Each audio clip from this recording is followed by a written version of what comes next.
What's going on YouTube? It's your boy Jeremy Wormy. I'm coming at you with another video, and today we're talking Marvel's X-Men 97. When it comes to Marvel's X-Men 97, when the trailer dropped, I want to say it was just a few weeks ago, people were relatively happy. People were relatively excited. It looked good. Animation style was a little janky because they combined CGI with a more 90s aesthetic, and it just never really looks well when you do CGI animation whatsoever. But for the most part, people loved it. People were happy. People were engaging with it, and then it came out that, well, they wokeified it. They just did. Marvel's 97 is DOA with fans outraged by non-binary morph and removal of feminine assets. That's right. When you actually come throughout here, we've talked about the morph aspect itself, but they did remove particular assets to characters and stuff. You have Rogue from Endymion. You have Rogue. You know, her very, very fine assets were removed. And also her front assets were downplayed altogether. But you start wondering, why are they doing this? Why are they engaging with this? Why are they doing these practices? What's happening here? Because when you actually take a look at old Rogue, she was very attractive. She was very wonderful. She was very gorgeous. And guys like to look at her. Girls wanted to be her. That's how it usually is. Well, we continue on. We also had another announcement in the form of Storm coming out and kind of looking, well, kind of like Big Mike. I just got to be honest here. And, you know, having very masculine features, very broad shoulders, having this pantsuit on, everything like that. Like, hi, I'm more of a male. Even when you take a look at her facial structure, it's more of a square face. It's more of a masculine style facial features. And when you take a look at older Rogue, she had a more pointier face. She had a more pointier aspect to her. She looked beautiful. She looked attractive. She was attractive even when she wore a suit and skirt. Like, she was always an attractive model. But you come over here, she's kind of no longer, she's missing some of her front asset aspect of her. She's now kind of a broader chin, broader looks to her, broader features, broader shoulders. Something's going on here. What's happening within all these aspects of these designs, all these design choices? Heck, you can even take a look over here at their comic that they're putting out here. Rogue again has well, some diminished assets just on the cover itself. But so what's happening? How is this playing out? Oh, this is why. And you scroll up here. X-Men 97 lead creator designer Amelia Vidal confirms characters were redesigned with body diversity in mind. But you start taking a further look at this and you start reading her actual quotes. In an interview with Animation Magazine, the outlet's Tom McLean wrote, lead character designer Amelia Videla says she took advantage of the revival to bring in full variety of body diversity. Videla informed him, for example, if we take Jean, Rogue, Storm, and Jubilee, they all have different body proportions, heights, age, physical builds, and posture attitudes.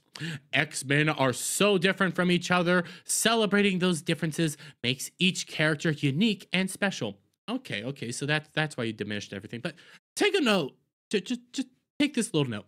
Take a look at who she pointed out. Jean, Rogue, Storm, Jubilee. Why did she point out Jean, Rogue, Storm, and Jubilee? Oh, because at least 3 of those characters was never really viewed Jubilee as being an attractive individual, just because age, stuff like that, and she was never really portrayed as that. But you take a look at like at least 3 of these things: Jean, Rogue, Storm. Oh wow, you know, very attractive women, very beautiful women, beautifully designed. People love to look at her, love to engage with them. They had wonderful assets all about them. Well, now we're gonna make them more diverse. We're going to give them different features. We're going to make them look more masculine in some traits. We're going to downplay some of their assets. And we're, you know, it's okay if one of them's pregnant. Now, there's a pregnant whole storyline there with Jean that I already know the answer to. I'm not going to let it out, but it ain't really good. And, you know, this whole aspect is taking a look at women, seeing these attractive models within women, and downplaying them because we don't want the women to look sexy. We don't want the male gaze going on here. It's all because of the male gaze, the male aspect of all this stuff. Because we can't have sexy women in these shows. We can't have attractive people within these shows because it's bad. It's toxic. It promotes toxic masculinity and the male gaze. Oh my God. But then you take a look on the other side. I mean, just take a look right here. You got, other than Morph, who's now non-binary, whatever, you still got Wolverine, you still got Beast, and you still got Bishop over there. buff as all hell, tall, very strong looking, very attractive to the more feminine gaze. You scroll down here, oh my god, Cyclops still looks that way. Oh my god, you got Gambit in the back, still looks that way. Everybody else kind of still looks relatively buff and masculine.